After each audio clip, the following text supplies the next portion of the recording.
अस्सलामुअलैकुम जी। की हाल चाल है प्यारे भाईओ, ठीक हो? सेहत भी है ठीक है जनाब।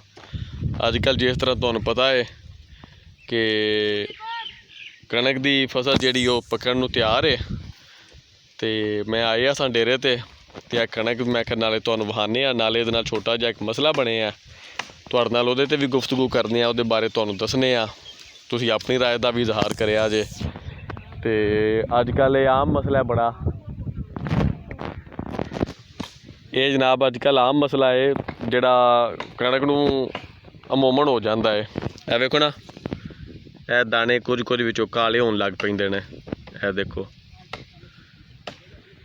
ये अगे सीटा है वे चोखा काला है, असीं तुहानूं भी विखाने ए वेखो ए जनाब, ए वेखो कणक जिहड़ी वो सीटे पूरे दे पूरे काले होण लग पैंदे ने।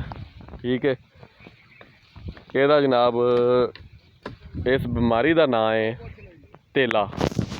ये कणक नूं तेला जिहड़ा अक्सर औकात लग जाता है।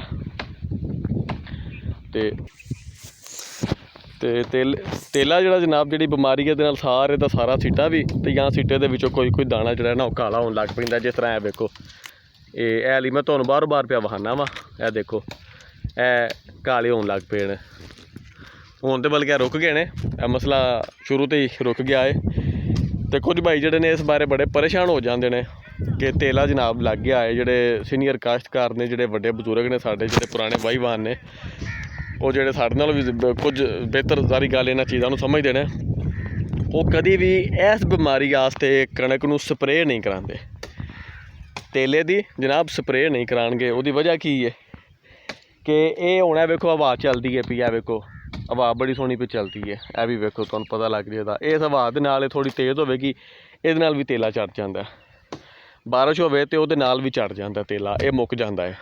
ठीक है, या फिर एक छोटी जी मक्खी होंदी है पीले रंग की ना, फ्रूट फ्लाई शहद की मक्खी आ रही होंदी है, लेकिन उहदे नाल तकरीबन तीसरा हिस्सा उसकी जसामत होंदी है। हुण इत्थे कोई बैठी नहीं तो मैं तुहानूं विखा दिंदा, वो तेला खांदी है। ठीक है, वो बेहतरीन इलाज है इस बीमारी का तेले का। तो अगर इसकी स्प्रे कराई जाए तो स्प्रे दे नाल वो मक्खियां भी, जिस तरह देखो एक है मक्खी सी, ये उत्ते मर गई है, यही मक्खियां ने। ये मैं तुहानूं करीब करके पे विखाना, वे है। ठीक है, यह मक्खी जी तेला खा छड़ती है। तो अगर जे स्प्रे कराई जाए तो फिर ये मक्खी भी नाल मर जाती है। तेला तो जाता ही है तो मक्खी भी मर जाती है। और इस मक्खी का फायदा है कि एक तो तेला खाती है, तो फिर दूजा जर्मीनेशन पोलीनेशन जिन्होंने आखते हैं, जिस नाल दाना फसल का फल बनता है, वो अमल भी रुक जाता है। क्योंकि मक्खियाँ पोलीनेशन का काम जड़ियाँ ने सर अंजाम दिंदियां ने, मैसेंजर होंदियां ने। एक जगह तो चुक के दूजी जगह तो लै जांदियां ने, बी उन्होंने फिर क्रॉस होंदे ने, तो उसकी वजह तो जनाब फल जिहड़ा है वो कोई भी दरख्त या पौधा या फसल जी चुक जाती है। ठीक है, तो लिहाजा मेरी राय है कि तेले की स्प्रे नहीं करानी चाहिए, बारिश का इंतज़ार करना चाहिए।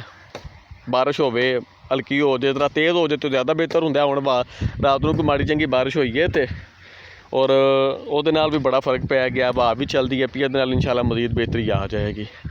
ये मेरी राय सी जी। इस बारे दे विच तुसीं अपने तजर्बात ते अपनी राय जिहड़ी है उहदे तो सानूं जरूर आगाह करिया जे, ते अपना ख्याल रखिया जी। इंशाल्लाह फिर तुहाडे नाल मुलाकात होवेगी। अल्लाह हाफिज़।